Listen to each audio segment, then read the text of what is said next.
안녕하십니까. 반도체 소식을 전하는 고독 달팽이니까 오늘은 주택 건축 얘기를 좀 하도록 하겠습니다. 오늘 얘기하는 건 핵심은 여기입니다. 4m 도로에도 건축이 가능하고 그 다음에 근린생활시설이면서도 주택수에 포함이 되지 않는다.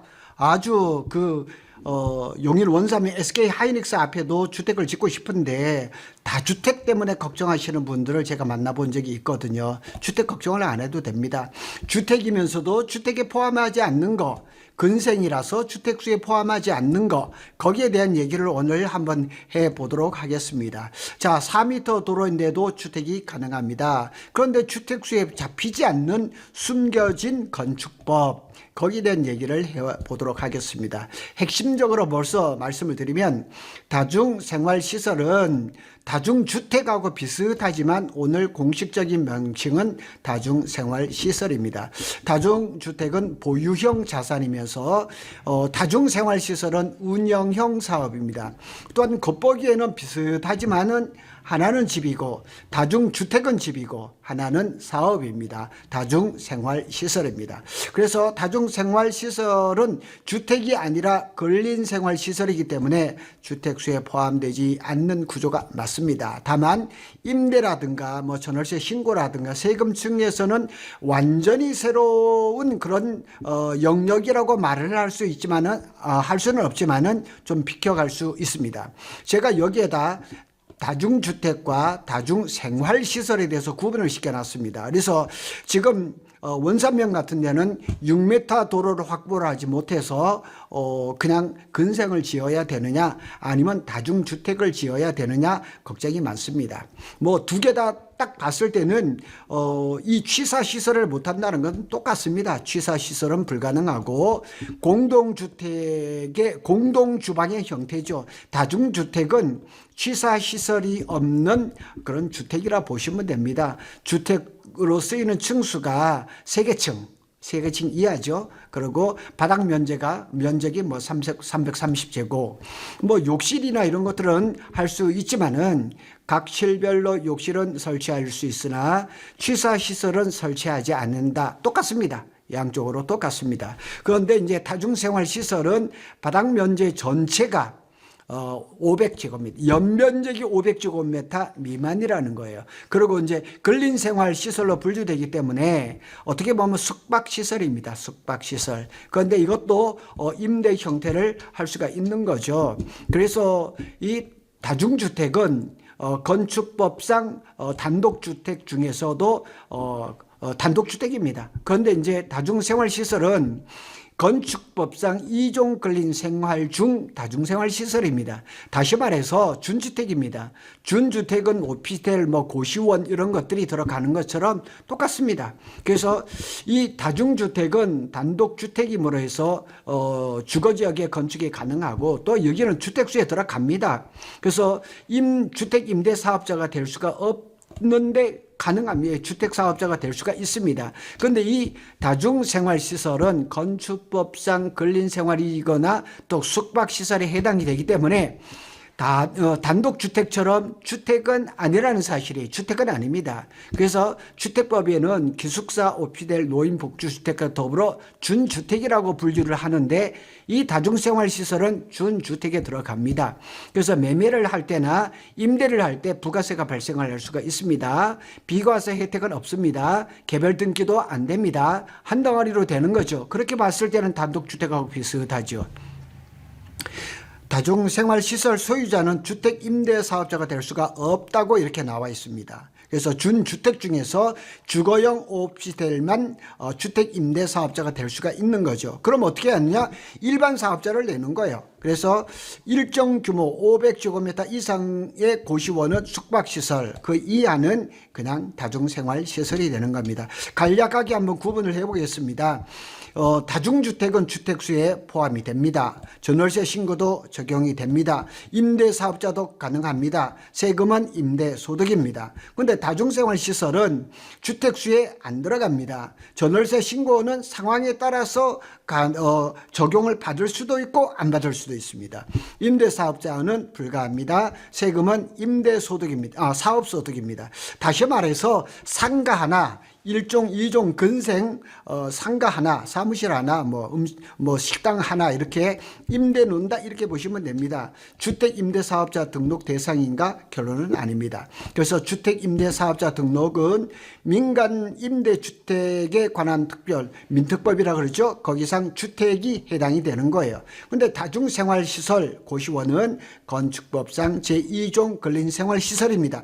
주택이 아니기 때문에 일단은 원칙적으로는 주택임대사업자의 대상이 아니라는 얘기죠. 따라서 주택임대사업자로 등록은 불가능합니다. 대신 성격은 사업용 부동산, 숙박이라든가 고시원업에 들어가는 거죠. 그러니까 일반적으로 그 사업자 등록증을 내는 것과 비슷하다는 얘기입니다. 가장 중심적인 것 하나 세 가지 한번 해볼까요? 개별 취사가 금지죠. 사실상 모든 사업 이게 굉장히 중요해요. 그래서 다중주택도 나중에 보면 뭐 취사시설을 했다 불법에 걸려서 막 그러는데 아예 그렇게 생각을 하지 마세요. 개별 취사는 못한다 이렇게 보면 됩니다. 각 실에 취사시설은 못합니다. 취사시설만 딱 빠지는 거예요. 그러니까 싱크대하고 가스레인지 뭐 이렇게 이런 것들이 못 들어가요. 공용 주방에서만 가능하죠. 이렇게 얘기했을 때는 고시원하고 똑같은 거예요. 투자자들이 가장 많이 실수하는 부분은 이 부분입니다. 그래서 다중주택이나 다중생활시설이나 뭐 그렇게 비슷합니다. 비슷한데 다중주택은 주택이고 다중생활시설은 주택이 아니라는 사실입니다. 저는 용인 원삼에서 다가구 건축을 할 때 건축자금 전액대출을 지금 실시를 하고 있습니다. 필요하신 분은 저한테 연락을 주시면 되겠습니다. 그러나 이제 조건이 있습니다. 토지의 대출이 너무 많으면 안 됩니다. 토지의 대출이 아주 적거나 없을 때는 건축자금 전액 대출이 가능하다 이렇게 말씀을 드립니다. 전월세 신고 대상인가? 여기 스트레스 많이 받죠. 원칙적으로는 해당이 안 됩니다. 그러나 상황에 따라서는 전월세 신고도 가능하다는 얘기입니다. 그래서 전월세 신고는 주택임대차 계약에만 해당이 되는데, 자 그러면 다중생활시설을 주택임대차 계약으로 할 건가, 근린생활시설로 해서 그냥 근생으로 계약을 할 건가, 그게 조금씩 다를 수가 있습니다. 다중생활 시설은 주택이 아니고 근생이기 때문에 2종 근생이기 때문에 전월세 그 신고 의무는 없습니다. 그러나 이 현실은 이렇게 하면 월세 형태로 이제 그 임대를 하게 되다 보면 임대차 보호 대상이 아님에도 불구하고 전월세 신고를 할 수도 있단 말이에요. 그래서 요거는 좀 운영의 묘가 좀 필요할 수가 있습니다. 다중생활시설 고시원은 사실 단기에 이렇게 그 숙박을 하는 사람들이 많습니다. 그럴 때는 전월세 신고를 할 필요가 없죠. 우리 전월세 신고 대상도 그렇습니다. 1년 이하의 단기 계약에 대해서는 전월세 신고 의무가 없습니다. 그래서 이 다중생활시설은 고시원은 단기 숙박하는 사람들이 많기 때문에 전월세 신고 대상이 아니죠. 당연히 주택 임대사업자 대상도 안 되는 거예요. 그러니까 운영을 어떻게 할 것인가, 계약을 어떻게 할 것인가에 따라서 좀 빠져나갈 구멍이 있지 않겠느냐 이렇게 보면 되겠습니다. 용인 원삼의 이주자 택지가 72개인데 지금 토목공사가 상당히 많이 되었습니다. 제가 예측하기는 올해 안에 토지 사용 시기가 정해져서 건축이 이루어지지 않을까 예상을 합니다. 저는 평택에서 구덕신도시에서 수백 건의 이주자택지 컨설팅을 했었고 50동에 직접 건축도 했습니다. 필요하신 분은 연락 주시기를 바랍니다. 대신 적용되는 법은 어떤 게 적용을 받을까? 다중생활시설은 아래 법을 적용해 왔습니다. 다중이용업소의 안전관리에 관한 특별법. 그래서 이제 건축을 할 때 스프링쿨러라든가 피난구조라든가 방염 기준이라든가 이런 거죠. 스프링쿨러는 가장 기본적으로 들어갑니다. 근데 도시형 생활주택을 할 때도 스프링쿨러는 들어갑니다. 비슷비슷합니다. 공중위생관리법이죠. 영업신고가 필요하고 뭐 위생관리 의무라든가 정기점검이라든가 이런 게 필요하고 소득세법 이제 부가가치세법에서 세금은 사업소득입니다. 그래서 다중주택이라든가 다가구주택이라든가 도시형 생활주택이라든가 이런 것들은 다 임대소득입니다. 그러나 그 다중생활시설은 사업소득입니다. 일반적으로 우리가 사업자 등록증 내서 하는 것 똑같습니다.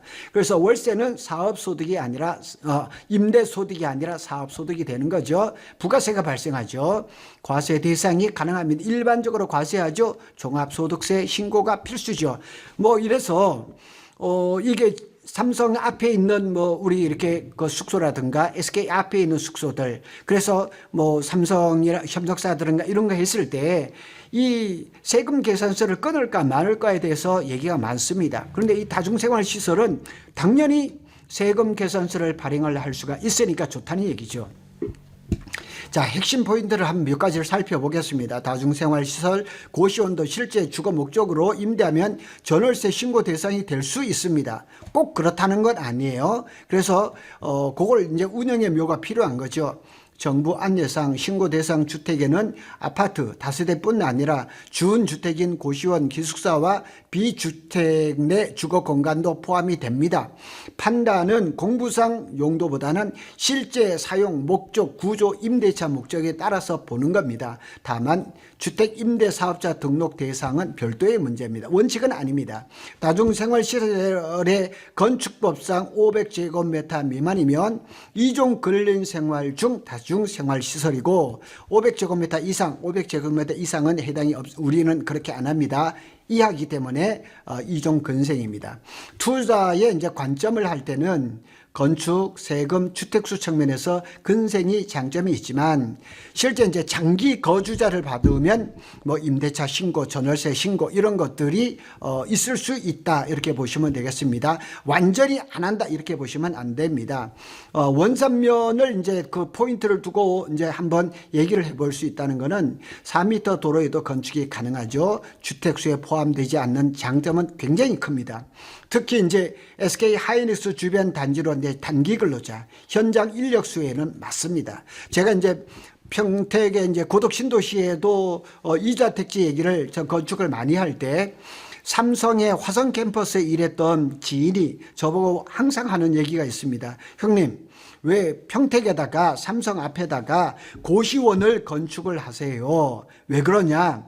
화성 캠퍼스에서 삼성에 일을 하다 보니까 고시원이 너무너무 필요하더라 이런 얘기를 많이 했어요. 제가 일하고 있는 평택에 이렇게 서정동이라 이런 데 보면 옛날 고시원들이 오피스텔이 올라가거나 이러면서 다 없어지고 새로 만들어지는 것들은 별로 없더라고요. 그래서 운영의 묘는 필요합니다. 원룸처럼 막 이렇게 그 임대를 했을 때 갖는 전월세 신고라든가 이런 데 걸릴 수가 있습니다. 자, 개별 취사는 이거는 반드시 기억해야 됩니다. 이거는 하지 마세요. 공용시설 이런 것들은 건축사에서 설계할 때 합니다. 저도 지금 설계가 벌써 이미 들어가 있습니다.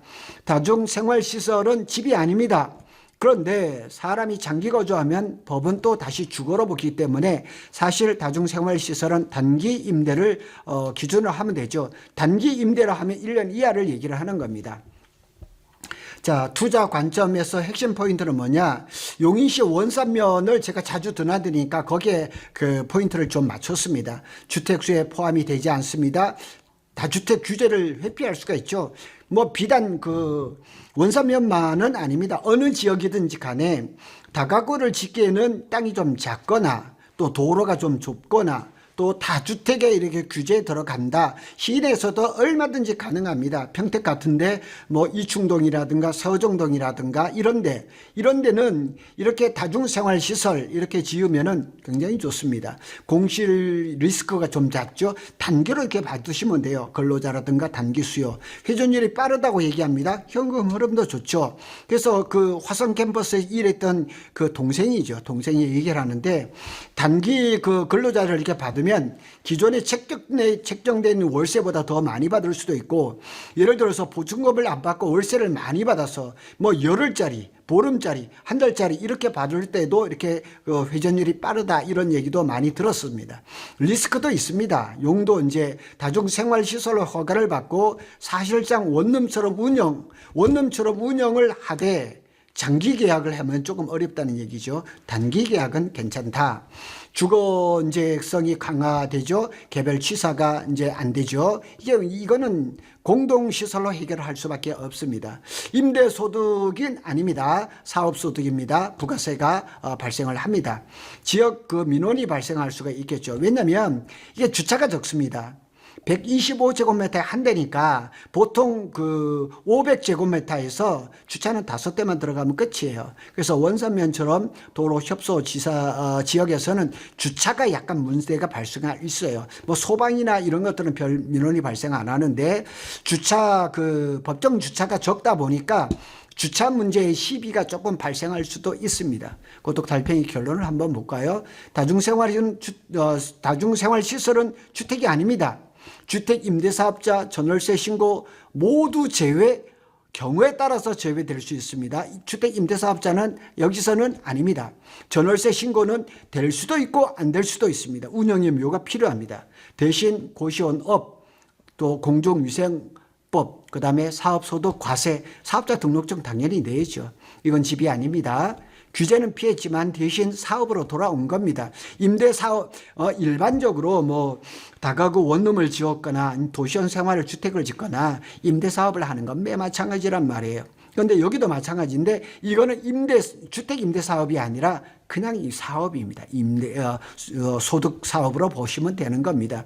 그래서 제가 이거를 얼마 전부터 이 아이디어를 받아서 가설계를 하고 사실 원삼에서는 시작을 하려고 합니다. 아마 건축 허가가 나면 원삼면에서 한 2동 정도는 시작을 할 예정입니다. 그래서 이 아이디어를 조금씩 더 발전을 시켜서 원산면뿐만 아니고 필요한 곳이 있다 그러면 제가 적용을 한번 해드릴까 하는 생각입니다. 오늘은 다중주택도 아니고 다중생활시설에 대해서 한번 알아봤습니다. 필요하신 분은 제 블로그를 참고를 하시고 연락을 주시면 자세하게 설명을 드리겠습니다. 감사합니다.